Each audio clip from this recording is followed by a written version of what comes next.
The crowd there, you can see the foot traffic going towards the left side of your screen to the Parliament buildings. The crowd there is growing larger.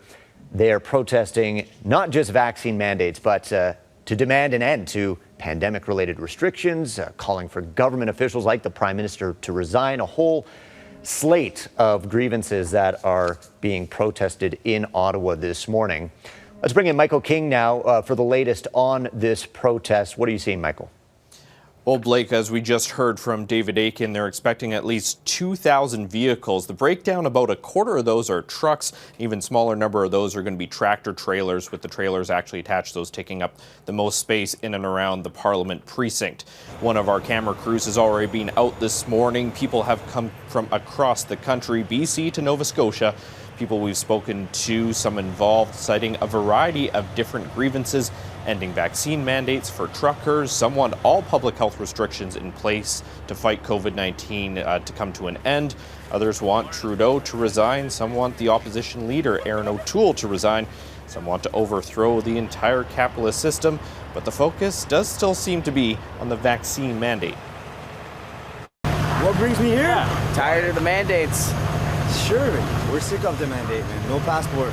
I want to be free in my country. In all honesty, I'm kind of done with the government mandates for the whole border pass and everything. I do long haul over the country, so it makes my life very difficult at this point in time, right? So definitely some frustration, but so far that hasn't led to any violence. Ottawa police say there was no arrests overnight. Protest organizers, including the 6 convoy captains, have urged protesters to be respectful and maintain order. There have been concerns about the potential for violence from what officials say is a small number of people. We know the Canadian Security Intelligence Service is involved monitoring any security threats. Now, we also know that there's been a GoFundMe that has been organized, about $7.7 million as of this morning. Organizers say the money is to help with fuel, food, and accommodations. 8 of the top 15 donations are anonymous, including the largest of $25,000 made yesterday. GoFundMe had put a hold on the funds until a clear plan for the money was presented.